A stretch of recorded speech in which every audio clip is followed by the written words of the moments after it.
All right, I think we'll get started. I am so pleased to welcome Dr. Jennifer Knight today. Dr. Knight is joining us from the Medical College of Wisconsin, where she's an associate professor in the Department of Psychiatry. She also has appointments in the departments of medicine as well as microbiology and immunology.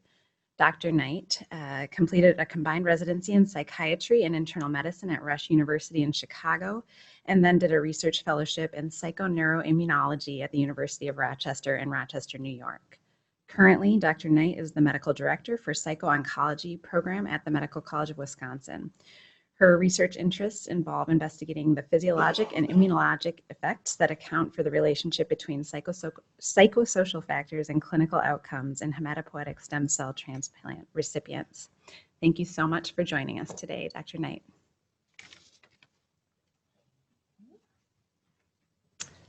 And thank you all. I'm going to get acquainted with this. Okay.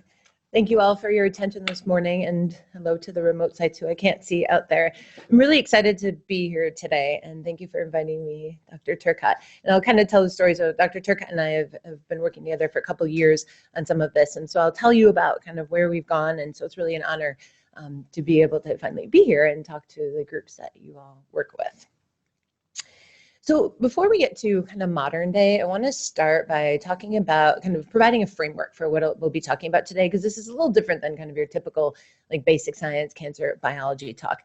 But actually for nearly two millennia ago with Galen and other clinicians at the time, they actually noted just kind of anecdotally that things like melancholy, as they called it, and depression related and were associated with worse cancer outcomes.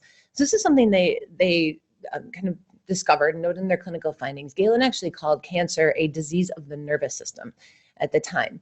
And it's interesting because then fast forward into the late 1800s with the development of medical statistics and epidemiology, some of those associations started to be kind of more confirmed.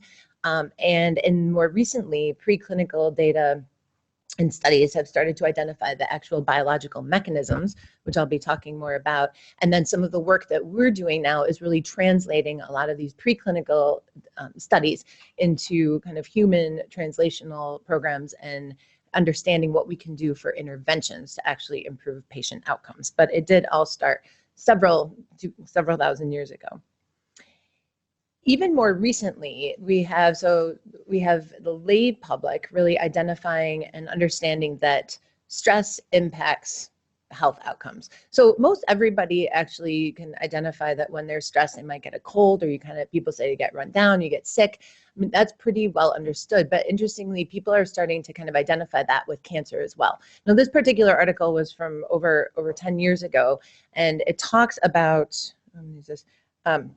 this is a young woman who identifies that, yes, she was stressed when she got her cancer.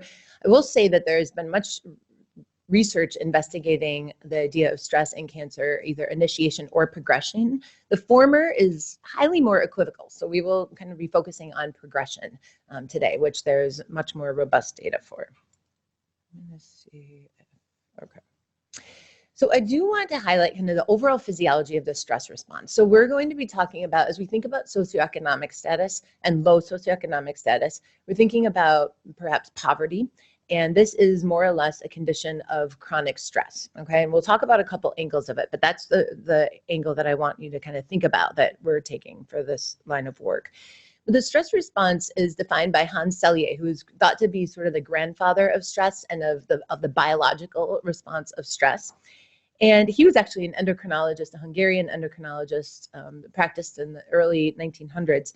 And he started to first identify that organisms actually had this very conserved response that was typical across organisms and to a wide variety of provocations. So there can be a whole bunch of different stressors, physical, psychological, and other, and that the organisms kind of respond consistently with the idea that with the goal rather that these to sort of maintain homeostasis despite a wide variety of conditions.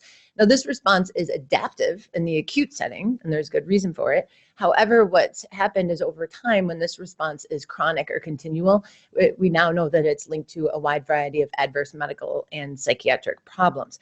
So this is really kind of a two-pronged system. So we can think of it as the HPA axis and the sympathetic nervous system, and getting down getting out to the periphery and causing kind of a consistent response and changes.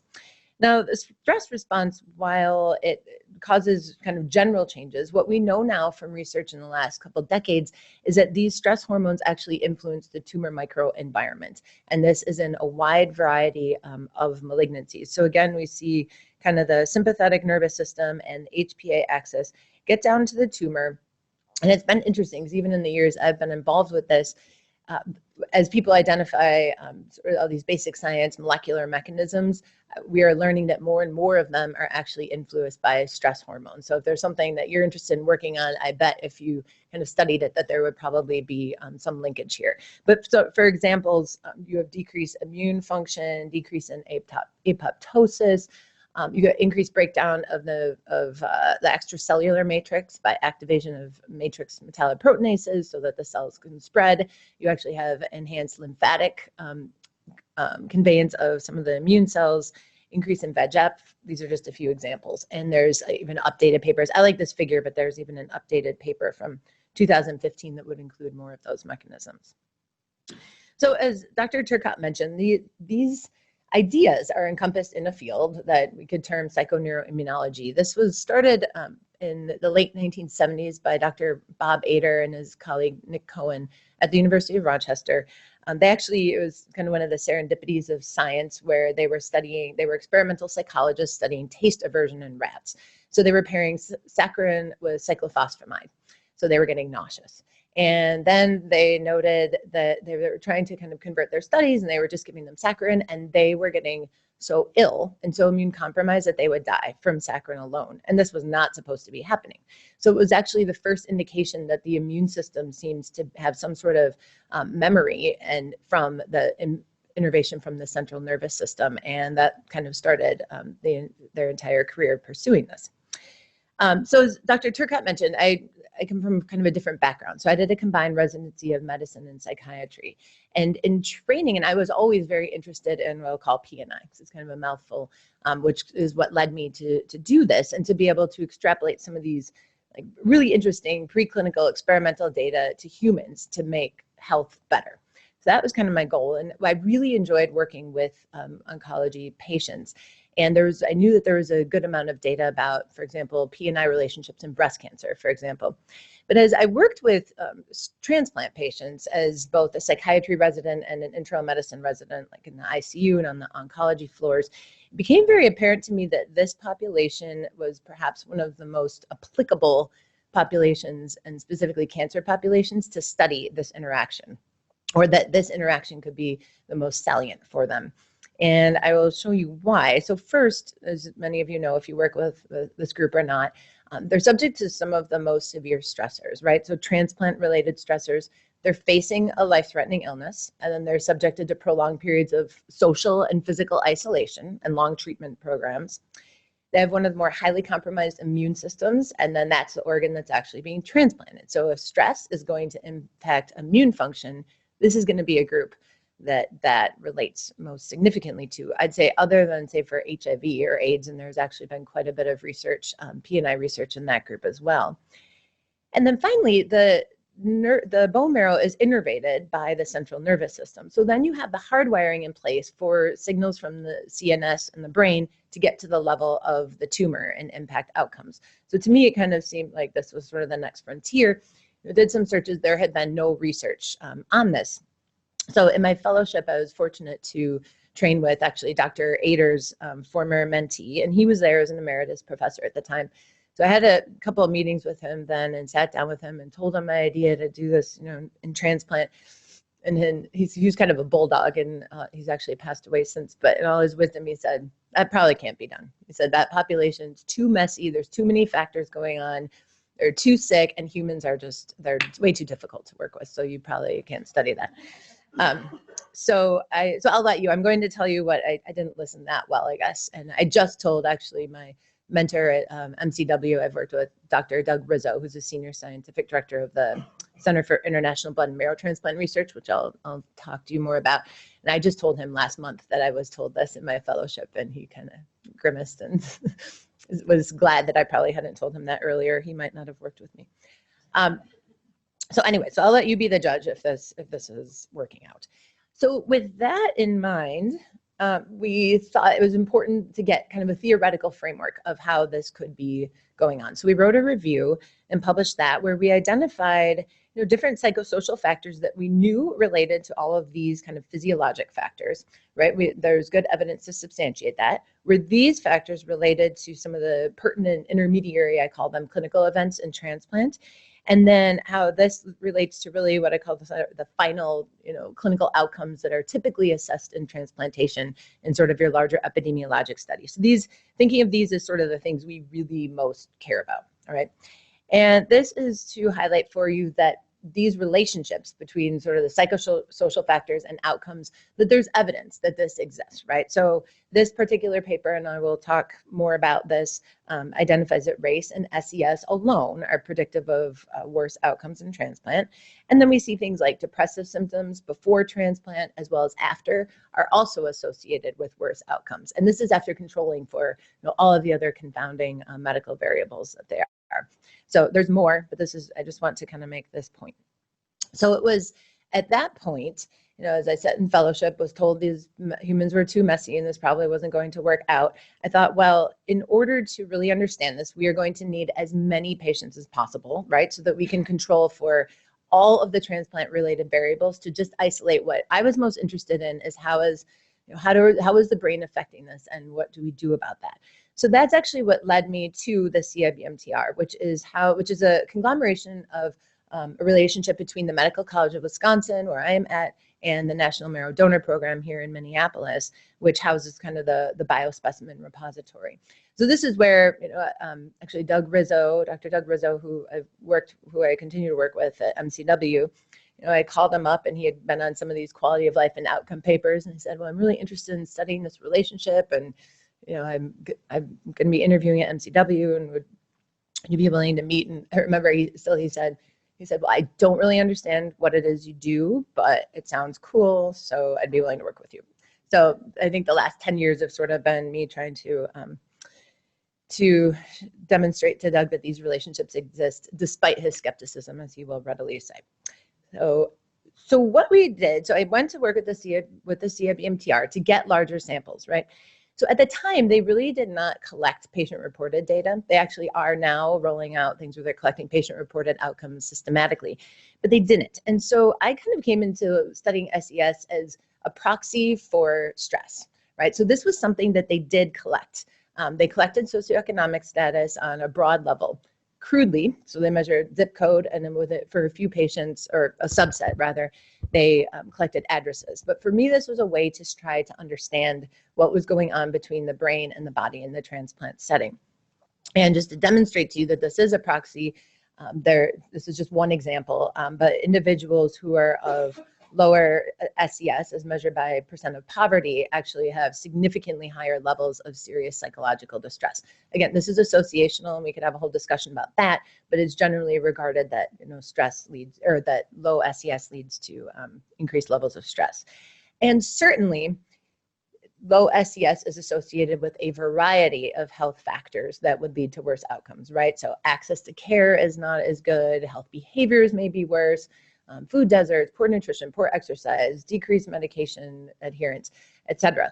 But through, again, a wide body of research, we know that those factors don't account for everything, and that there have been enough studies now to show that when you control for any one of these, there remains kind of another variable and this is not to proportion this pie diagram, but where stress physiology seems to actually play a role. And again, this is being shown in other populations as well. So to understand this, I'm going to go back to this particular paper. So first, we needed to understand that there was a link between low SES and worse transplant outcomes. And this was, again, one of the fortuitous things. I kind of come to this through another mentor that I'll discuss in a minute, where I realized we really need to maybe focus on SES. And the meeting with my mentor, Dr. Rizzo, and they said, so first we have to prove this. And he turned around and said, well, this is great because we just published this paper. So nicely, this work had been done. And what they showed here, this was in a CIBMTR study, which is the largest observational database of bone marrow transplant data in the world, for those of you who who aren't familiar with it. But they were able to assess over 6,000 individuals, and they all had unrelated transplants with a variety of diseases. And here, actually, interestingly, SES and race, they move independently. Okay, so they're not one and the same, which is something to keep in mind. But this study identified that low SES in and of itself was predictive of decreased overall survival and increased transplant-related mortality. And the authors talk a little bit about, we don't know why exactly, but that the impact was about on the order of 15 to 18% difference in survival. So back to our kind of conceptual diagram, what we aim to do is, again, look at SES, and then we chose to look at, understand the biology of this altered gene expression patternings.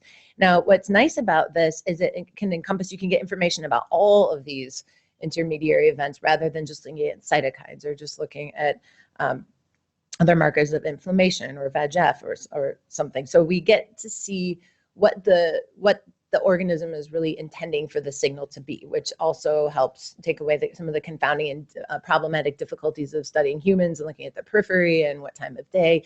So we were trying to understand a little bit more proximally what was going on.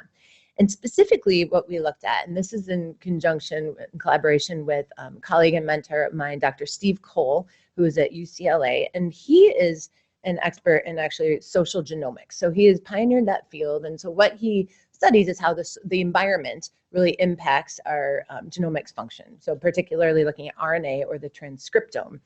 And what he's identified is that across actually species and conditions, so we see this in non-human primates, mice, humans, and in a variety of conditions. So low SES, actually loneliness, differing levels of happiness, early life trauma.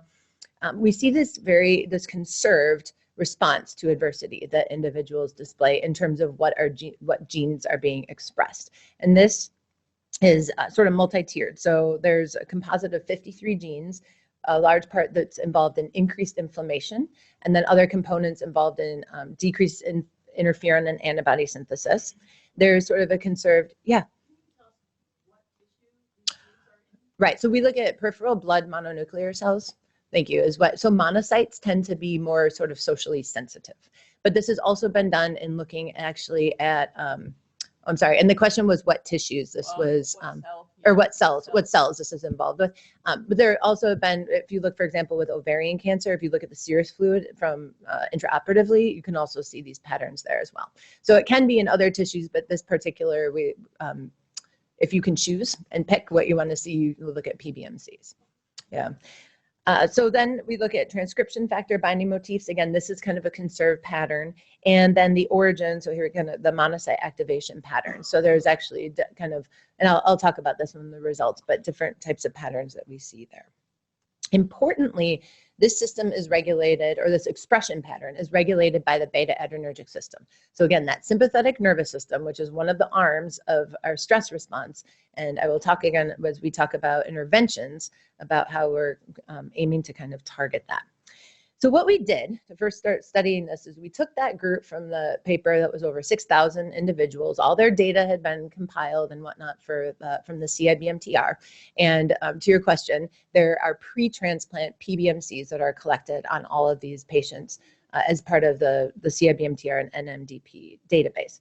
So what we did is we wanted to hold as many factors as possible. So we took these over 6,000 and then we restricted to just AML in CR1 between specific years, specific ages, and then we pulled just from the highest and lowest SES quartiles, again, wanting to just see if there's a difference between these extremes. And then we matched. We performed a matching procedure and matched on everything we could think of that we had data about that we thought could be related to CTRA, or this gene expression pattern. So like inflammation, smoking, age, BMI, as much as we could think of. And it got us down to 78 individuals. So we had 39 in the highest SES group and 39 in the lowest. And so we hypothesized that the individuals of lower SES would have higher CTRA expression patterns. Now, that itself isn't entirely novel because, as I mentioned, that's been shown in other groups before, but never in a group with such disease in that, in the inherent tissue or cell subtypes that had been pretreated with chemotherapy and whatnot. So we didn't know necessarily if this would hold, but this was the beginning of trying to understand this relationship. And so what we saw here is that low SES actually did have a significantly, or individuals of low SES, and these were all allotransplants, did have significantly increased expression of this gene pattern, the CTRA, the 53 genes, and we did confirm that the same transcription factor binding motifs that are consistent with beta adrenergic signaling were also differentially expressed between these two groups. So as I mentioned, again, SES has been shown in some groups, and that's great. We're confirming it here. That's interesting. But I thought, and while it wasn't part of our initial study, we thought, well, it would be really interesting to see if that pattern, if that biological indication in and of itself that we know is related to SES would be predictive of worse outcomes or associated with worse outcomes. So that's actually the analyses I did as part of my master's thesis. And what we saw was really interesting is that indeed that CTRA gene expression pattern was significantly associated with increased relapse and decreased leukemia-free survival. And these were differences of about 18 to 20%. This is at about 3 years. So again, pre-transplant PBMCs of the recipient are associated with outcomes at 3 years. This was after getting an allogeneic transplant. Now this was, again, we had matched groups, but this is more or less univariate modeling. So to kind of put this together, we published this a couple of years ago in Clinical Cancer Research. And as we take our conceptual disease model, we basically demonstrated that SES was indeed associated with altered gene expression patterning, and that this was predictive of increased relapse and decreased leukemia-free survival in this group. Okay, so that's kind of the end of that story. Now we enter Dr. Turcotte, and this has to do with kind of how we met some years ago. So we met actually because she and Dr. Verneris, I'm always say his last name wrong, like, we actually wrote invited commentary about this paper. So we started to I realized we had some we had some overlap in some of our interests. And I think they did a great job of either pulling out what we had talked about or pulling out the information from that they thought was important from the study, which I think is very pertinent given that they're transplanters in and of themselves. And so I want to take a couple of those and just highlight sort of what I think is important about it and where we've gone from then and what this means and what we're doing for patients. But I think the idea that this really kind of helps to get to the area of managing chronic stress potentially to improve outcomes. And I told Dr. Turcotte I'd feature her drawing as they sketched out for this. But I like this because this is not my interpretation of something that I think about all the time, but more of other people's who are just kind of coming into this. So I think what they're saying is that this work, in the old way, we kind of knew that lower high SES related to outcomes. We didn't know what was really happening in the middle. And as I said, we know in some other populations we have indication, but we didn't have much information in transplant. And that here, we're starting to understand that if you have higher CTRA pattern, that could be a result of chronic stress, depression, social support, but things that elevate the stress response or sympathetic nervous system signaling. You have worse outcomes. Or I always have to laugh at this, the surfing. I love it because also our collaborator at UCLA, he actually says surfers he thinks they're kind of curmudgeon-y, but I don't know. So maybe they're happy and they go surfing or not. But anyway, so kind of a graphical representation of what this may mean. Now, I think they pulled out a couple other important things that I want to highlight. So maybe this could be useful. Maybe this CTRA pattern could be useful as like a stress biomarker. Would you measure it before transplant? Maybe you'd use it to risk stratify. But certainly, as I said, there were some limitations, of course, with what we did.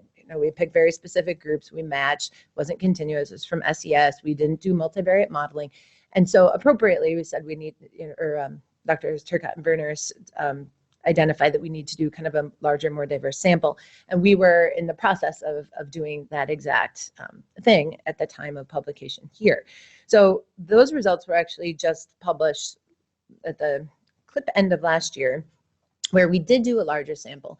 And what we ended up doing is going back to the data repository and widening our criteria a little bit. So we remained with AML, but we said CR1 and CR2. We pulled from all levels of socioeconomic status. We did continuous modeling instead of just kind of our extreme. We didn't match everybody. We took all ages. So we kind of loosened things up a bit, and we had a full sample of 264.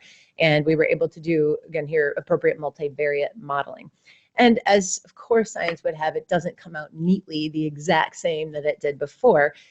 We learned many things, and we can talk more about that afterwards or within the paper. But what I want to highlight here is that what was consistent. So the CTRA in and of itself, the whole pattern actually wasn't as closely correlated, and there are some reasons I think for that. But the pro-inflammatory subcomponent of it was. But interestingly, what we see here is that it was a little bit different, because before it was just high and low were differentially expressed, and here we see that the low expression of inflammation and high expression of inflammation were associated with worse or increased relapse.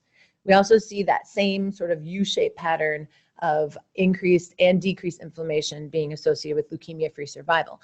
Something that's important to consider is these are the same two clinical outcomes as we saw in our prior study. So there's some consistency, but we're getting at kind of maybe more of the active component of the CTRA profile. Now, the U-shape puzzled us quite a bit, and we did a few more follow-up analyses, which I won't totally bore you with, but I'll just give you a nice picture to understand what we got out of that, is that it seems to be that potentially one pole of this inflammation, the increased pole, this is consistent with CTRA, which we think may be attributable to more of these socio-environmental factors, whereas the other pole of this low inflammation, there is indication that these may be individuals that were having more of a dyspoietic response and not maybe reconstituting as well as they thought. So that may be a reflection of the transplant just wasn't going as well, and they weren't as biologically robust. So that's kind of what we are making of that. And if you would like, you're welcome to read more there. These are now measured not pre-transplant. Same thing, no pre-transplant. So the question was, are they measured pre-transplant but post? No, they were still pre-transplant. The data. Right. Oh, right. So we only had samples pre, but what and you're correct. But what we're able to see is that potentially they may not have. Right. That we're hypothesizing that potentially they did not. Right. We don't have the data. Again, we were able to do more information about the monocyte prevalence beforehand. So whether that was so how that impacted outcomes later, again, we're having to kind of conjecture that. Yes, there's need for more information post for sure. So what else they kind of highlighted, so if you notice, the data, again, these are pre-transplant samples of the recipient, but they're getting a new immune system. So they're all allogeneic transplant recipients. And then we're looking at outcomes 3 years later. So the question that came up a lot as I presented this data, and again, as I wrote the commentary, is what's the impact of the donor? And that is something that we thought was very important. And that's actually what started Dr. Turcotte and my relationship in terms of our scientific investigation. So the fun thing is, so we met this way and through Mike, and spent the last 3 to 4 years, working on papers and particularly a grant concept to study this, to study the donor aspect. And so we were very happy to be finally awarded an R01 that is now underway, shall we say, that is investigating this. And actually, I should say too, I think it's interesting, we worked on this for 4 years. We never met in person until about last month. So this is only our second professional date. So you can accomplish getting those types of things done even without meeting. So we here for this particular study, again, I think this helps graphically, what we will be looking at, and this is again using the CIBMTR because they have, again, access to the most amount of data. So we will still be limited by pre-transplant samples, but we have samples of recipients as well as donors. So the first aim, we're actually just going to look at whether donor SES relates to clinical outcomes. That has not been looked at before. And then the second aim will involve looking at the donor biological patterns, so the CTRA patterning and clinical outcomes, because that may or may not be related to, or it may be independent of SES. So that's still an independent aim. And then the third aim, really looking at the interaction or the synergistic effects between recipient and donor to better understand how these things relate.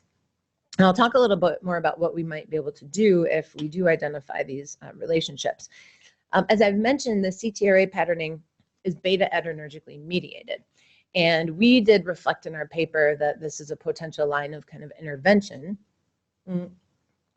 And Dr. Turcotte and Verniers also kind of picked that up. So I want to talk a little bit about what we have done to better understand that in a study that we also recently published. So stepping back, a little bit of background about this. This is not an exhaustive review of the data in this area, but you can here's some examples, and you can take my word for it if you want for now, that there's a large body of retrospective pharmacoepidemiologic data that has identified that individuals who just happen to be on a beta blocker at the time of cancer diagnosis have better outcomes. And so this has been, and again, that's a very broad statement. We can delineate all the specifics, but it tends to be non-selective beta blockers. So we think actually beta 2 is the more active component, and it holds for a wide array of malignancies. So here I give examples of breast, lung, melanoma. We see it in pancreas, etc. There's actually, and then we move to what I think is some of the most interesting data is there's preclinical data that if you do this in a nice, controlled fashion, like Dr. Ader would have liked all of this to be done, and you have a mouse and they have breast cancer, here's their control mouse. If you stress that mouse with, and this is through rotational stress, they go on a turntable for 2 hours each day, their cancer spreads. It tends to not impact the primary tumor as much, but impacts the metastases. And you can completely block that effect by the co-administration of propranolol. And this is giving isoproterenol, so it's a beta agonist. So you're basically demonstrating that, yes, it's through the beta adrenergic pathway by which this is happening. So this is in breast cancer. Same picture here, but to show you that this also occurs in hematologic malignancies, or we see the same relationship in ALL. We also see preclinical data in multiple myeloma, and I will tell you why that's important. We ended up studying this population, but we see this in vitro in multiple myeloma. And this is a retrospective pharmacoepi trial in myeloma done at Mayo in over 1,500 individuals that shows the same relationship of beta blockade, and again, with a more specific focus on the non-specific beta blockade and improving or being associated with improved outcomes. So it was kind of in this setting, and again, my background is psychiatry and medicine, and I'm innately interested in the biology of stress and cancer outcomes. So I thought maybe at one point in my career I could do a study like this. Well, then this RFP came out about 5 years ago. The NCI, in conjunction with Leidos Biomed, issued this, basically recognizing, so it was kind of a group of leaders in the area that, knowing the body of literature, recognized that there was a huge amount of retrospective pharmacoepi, there was great clinical data, and that they needed to kind of boost to move this forward and get this study into humans and doing things more prospectively to understand this relationship. So sort of stop with the chart review data. We need to kind of get this more to the gold standard. So they issued this, a very short turnaround period. So I spent 2 weeks quickly writing a grant and was fortunate to be awarded a grant to do this study. So what we did here is focused on multiple myeloma patients undergoing auto transplant. And that we have the specifics of this published in a couple of places, and I'm happy to talk more again about this afterwards if people are interested about why we chose them and what we did. But our first goal was really to assess feasibility. Second being, we used that CTRA profile as sort of the biomarker for this particular trial to see if we were budging what we had, with the propranolol, what we had identified as something that was stress mediated and leading to worse outcomes. So trying to understand if we might be affecting that pathway. So here's our kind of study design. So we did multiple myeloma patients. We recruited them, drew blood at day -7, again, right before transplant, and they got melphalan. So we drew blood right before melphalan. They were transplanted at day 0 and then got blood again at day 28. And they stayed on propranolol titrated up to 40 BID dosing, but 20 BID, when we extrapolated pharmacokinetics from mouse models, we anticipated to also be an effective dose. So we considered those to be included in the model. We did assess anxiety and depression along the way, more to monitor for propranolol, but also to see if there was any association. That was more or less negative. Nothing interesting happened there. And this is to give you an idea, our consort diagram about how many it took. So we had to assess 154 people to get 25. This is all, again, published in BMC Cancer. I will show you that the biggest reasons here were other people that we lost numbers where people were enrolled to other oncology trials, or about a third were already on a beta blocker, and we excluded those individuals. And that's consistent with other literature of these studies, is about a third. It's an older population, 55 plus, and many are on beta blockers.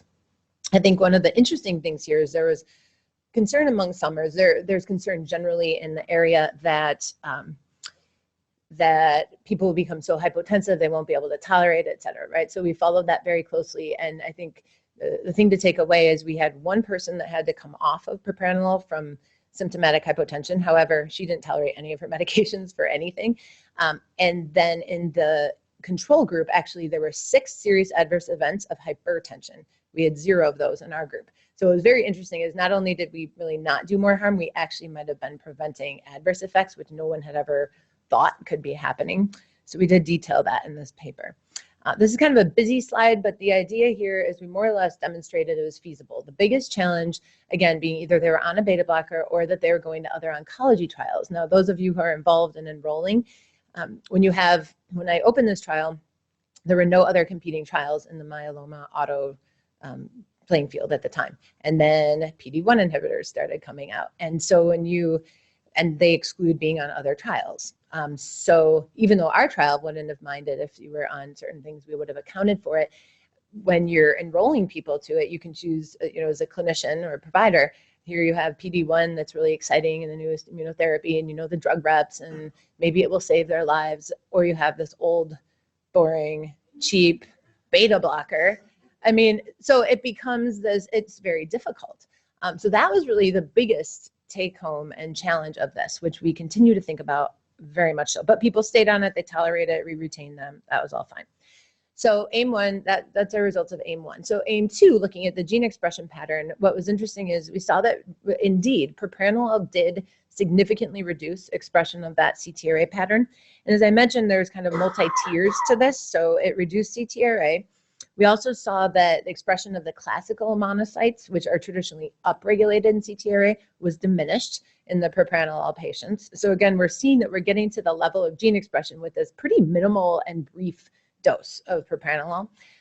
And then we also saw that some of the subsets, the bone marrow cell subsets, again measured through PBMCs, that CD34 and CD105, which are both sort of hematopoietic stem cell progenitor cells, were increased, and CD33 was decreased, which is a target of Mylotarg, an AML drug. So probably a good thing, though this wasn't AML.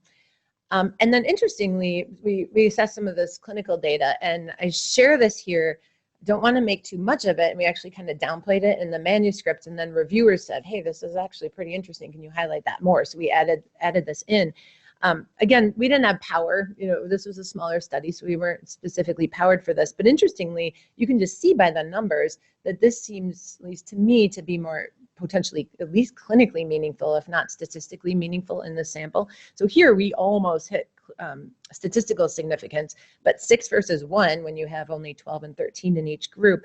And then here it actually, the group on propranolol had significantly fewer days to engraftment of neutrophils and platelets, which again, as those of you who work in the area, this is something that you're targeting discharge over, or transfusions, or putting them at increased days risk of serious infection. So this may be something that, that actually has very direct clinical relevance. We just need larger populations. So in conclusion about the propranolol, it's feasible. This peri-transplant administration is altering these beta-adrenergic signaling pathways. It may have clinically meaningful use, but certainly future studies are needed, to do larger trials looking specifically at the clinical outcomes. And that's something that I'm actively working on with colleagues. And that is it's not, I can do the trial, but it's very challenging to sort of navigate the correct population and an opportunity that will allow for a group that isn't already on other trials where this could interfere. Because this next round, we really need to look at clinical outcomes. So when you have 2 different clinics, either has to be overlaid onto something, and when you're kind of dabble in this field where you're overlapping between survivorship and basic biology and potentially symptom management and transplant, it gets tricky because different areas kind of think you belong to other ones. So I have lots of stories to tell you about that, but that's where we're at, is we're trying to understand which population at which time points we can best implement this. But some implications I think are important to highlight here, especially as we think about chronic stress and in particular low SCS, because of course, being trained as a clinician first, I'm most interested in, like, what do we do about this, right? So it's great to identify all these things, but I have patients coming into my office now that are poor. I work in Milwaukee. We see, we're one of the most segregated cities. I see people that have just atrocious social situations, and they're seeing me in therapy, and Zoloft is not going to improve that. And the sad thing is they also recognize that they come in, they say they know that their stress is bad for them, but they're a single parent, 3 young kids, taking care of their second generation, or the older generations, their spouses are incarcerated, or their fathers of their children. And, this is very real. And then what do we do about that? So that's one thing to consider, is whether we need to kind of target certain populations. So there's certainly indication that the cancer milieu is very heterogeneous. So targeting, any one chemotherapy may not be the answer, but it's just the type of thing where we might think about, can propranolol ever be added on? It's never going to be a substitute for traditional treatments, but how do we think about adding it on to potentially boost survival and outcomes by a not insignificant amount? The cost is a very significant factor as well. The average cost of cancer treatments in a 1-month period went from under $100 to over $10,000 in a 20 to 30 year period, which is not going to be sustainable with current healthcare budgets in this country, not to mention from a worldwide perspective, where many don't have access to any of these things, yet suffer from levels of poverty that are significant and extreme. So the time period is another thing, and people ask us all the time, well, how long do you have to stay on it? Or would you stay on it forever? Would it be enough to just do it around transplant? Would it be good just before? And this is kind of like the perisurgical beta blocker issue that has come up as well. So how long would you have to beta block them? And that's as yet kind of an undetermined question. Again, the populations, would we target, is this something where you could give it to people that you either by clinical assessment or other types of surveys, would you think that maybe they are suffering from greater stress? Would you give it to just people of low SES or who are at risk of cancer health disparities? Could you give it in other countries where they're not even able to access, CAR T therapy or the latest like bone marrow transplant? These are all, we don't know. There's indication, of course, that chemotherapy leads to advanced cellular aging, and that beta-2 stimulation is also leading to advanced aging of the stem cell niche. And myeloid differentiation. So would you give it to just older people or everybody? Because cancer is in of itself a very chronically stressful condition. So we have to think about all of that as well. Or are there other ways to alter this or to adjust signaling? So that's something that, and I want to leave time for questions also, so I'll just kind of dabble on this to let you know about something else that's in the works. So that's altering things pharmacologically, but you can also alter these signaling pathways behaviorally, because this is the brain, right, and central nervous system signaling. The nice thing about this is, about considering both, is A, you can combine them, or B, you have patient choice or patient preference. And some people can't tolerate or be on a beta blocker or don't want to be on another drug. And other people that want to think nothing about a behavioral intervention can't do it, don't have the time, or don't buy it, or whatnot. So it's nice to have, treatment options.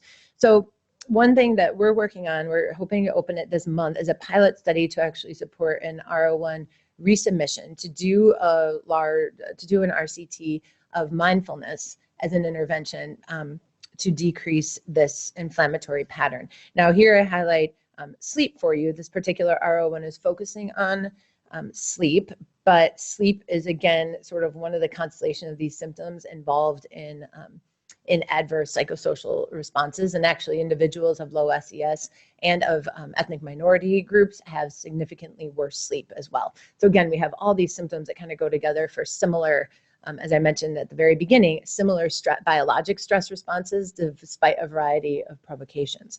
So in the background, 3 main points. So inpatient transplant patients have very poor sleep. Insomnia is associated with much of this inflammation, which we know is really important as people are in that early immune reconstitution period, notably, and that mindfulness or this MAP-I program improves sleep and it decreases inflammation. So putting those kind of 3 very crude points together, we've devised a study where we want to sort of target sleep, but knowing that sleep is associated with fatigue, depression, inflammation, to improve sleep and then inflammatory outcomes, with the goal that really, with the larger goal after that R01, hopefully that we help to improve clinical outcomes. Again, this is a little bit of a messy but schematic of all of our aims. So we'll be looking at sleep, fatigue, depression, and then we'll also kind of add another exploratory aim of looking at DNA methylation patterns that are associated with inflammation as well. And the R01 requires about 90. We're going to do about 20 for this pilot project. The reviewers are interested in the idea, but a lot of this mindfulness work had been done at UCLA, and they wanted to see that we could do it at our institution and with transplant patients and in the inpatient setting. So that's what we're working on. This is just a brief schematic. We'll be doing some training sessions before transplant and then kind of kicking up the frequency during the hospitalization period after an auto. So again, this will be auto transplant. So in kind of wrapping up, I hope I've demonstrated to you today that stress biology can play a role in cancer health disparities and transplant through activation of the central nervous system that gets down to the level of the tumor microenvironment, and that there's good data both existing and hopefully forthcoming that we can alter these patterns through pharmacologic and or behavioral interventions.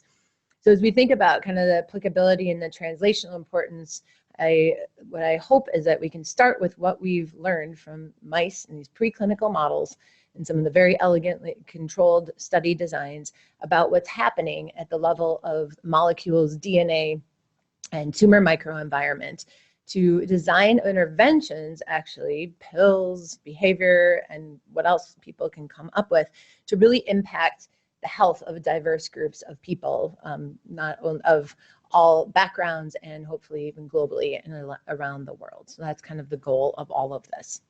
And with that, I would just like to acknowledge, this is probably not fully inclusive either, but obviously this work requires a large team of people and funding sources and support. So this has really been great. And so I know it's after Christmas. Nick told me to go ahead and include this. I was giving a talk before Christmas and I never got to this slide. Christmas or otherwise, this is just my favorite. I think it sums up great holiday sentiment. So I hope you all had a great holiday period with whatever is magical to you, twinkly lights or doing nothing or your jammies or sleeping or something. So thank you for inviting me. This is kind of kickstarting me back into the 2020. So thank you all very much. And I can leave that up. And I'm happy to take questions, comments, and whatnot. Thank you for your attention.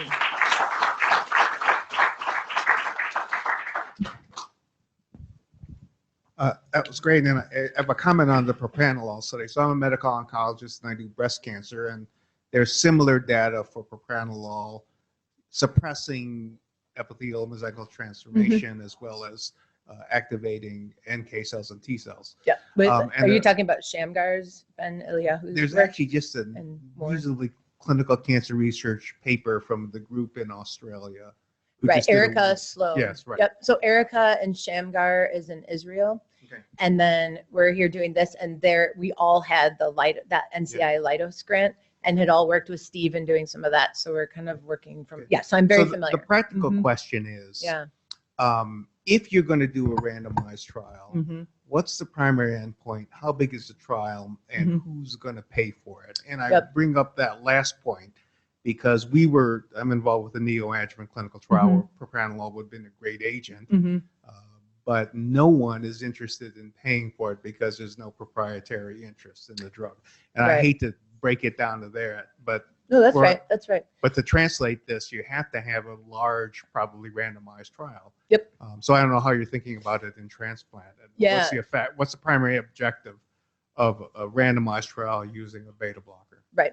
So those are all great questions, and that's something I'm actively working on a lot. So where we're at right now is we're actually focusing. There's a leukemia specialist who's really interested in this also at our institution, and so we are working on trying to implement that in an AML setting, potentially AML and CML. So actually even and we're working on all the specifics of whether this will be people that go to transplant or don't go to transplant. Will be the older group or the younger group with a lower induction, higher induction, because we are interested in clinical outcomes. So we've been targeting mostly relapse and or leukemia-free survival, because those are what our data are showing are kind of the clinical endpoints. So we just I've had calls with the group where they're myelodysplastic, like cooperative group, and they have an arm for AML of intermediate risk that they had not yet assigned, what they were going to do. I think venetoclax was like one of them that they were thinking of. And we pitched the idea of, could we do a propranolol subarm? And that would be an N of 430 which we calculated to be enough because we didn't think that it would interact with the chemotherapy, so we can just like overlay, sort of substratify the venetoclax group on that. And then, so the whole group actually really liked it. They wanted to, and then we got to like the level of the NIH, and then they said, well, we're not sure that this relates to the tumor biology. You know, that person was on the call, so we're actually in process of talking to that person again and saying, would you allow us to more or less overlay it onto that clinical trial? So not necessarily, right, so there's something that's already going on. So that's one idea that we've been working on. The second being that we would just apply and do like an independent R01 to do it. And that is where, you know, it's not funded by, right, drug companies, so that's not it. But there is a lot of interest in, you know, just for either a parent R01, there's been neuroregulation of cancer, specific RPs that have come out as well. And so we're also looking at sort of more general NIH like R01 grants, where we would just conduct our whole own trial through a consortium of groups with AML.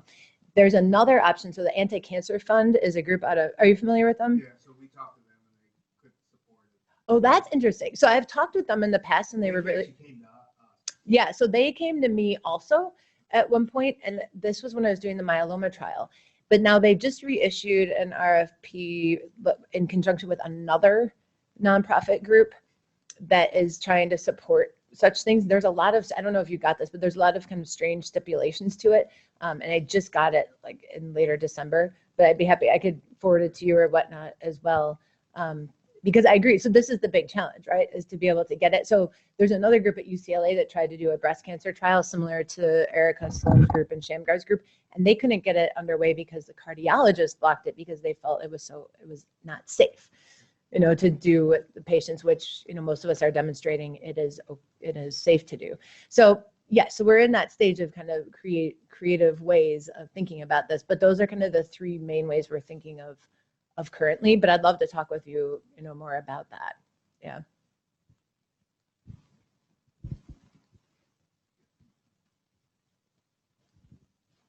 Thank you. That was a really interesting talk. So you probably thought of this, but in regards to your U-shaped curve, I mean, you know, so what if a little bit of stress is a good thing? I'm like, you don't want to be a couch potato. No, you're correct. But I mean, you want to exercise a little bit, and when you start, you need to start overstressing, it's bad, right? So some stress is good. Is that maybe what you're seeing? So the term would be eustress. So that's EU stress. I like euthymia, eustress. And yes, that's exactly, I mean, that's true. I don't know. So that would make sense of the curve. Okay, I see. The right, and I see what you're saying. Yeah, that's an interesting. In the first quattro, like in the first quattro did really well. And then as they got more and more stressed, they did worse. Right. So that was inflammation though? Yeah, like so I'm trying to think if it if you had like no inflammation with that was with your gene list, right? Was just that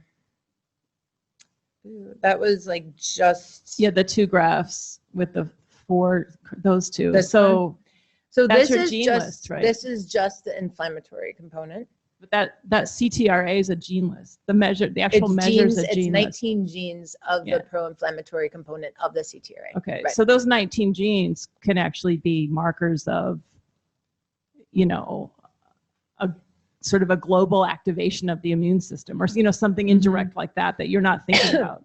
Right. So that's interesting. So inflammation. So that would be if you were very stressed, high inflammation. If you had nothing and you had extremely low, maybe your immune system just isn't doing anything. Right. Right. And that's interesting. Right. And I think there's been work, for example, with like coping after a cancer diagnosis. So people that are so fine with it don't do as well. You have to have some level of distress. So that idea that they have no recognition or no, like their immune systems or their sympathetic nervous systems have zero activation, they don't do as well as if you have appropriate response. I mean, that's, if you're too relaxed, you might walk in front of a bus. You know what I mean? You gotta have something, right? You gotta have something. So that might be, so that gene list is actually, those genes are probably, and it may be an indication of a bigger that's an interesting status of well-being. You know, so they've done a lot of studies with exercise. You know, if you're in the pocket of exercise breast cancer risk goes down. But if you exactly go above 10 or 12 hours a week or some, Right. crazy amount. Right. For me, talk it'd be about the crazy. J curve and right. Marathon runners, it's actually worse for you. Correct. Right.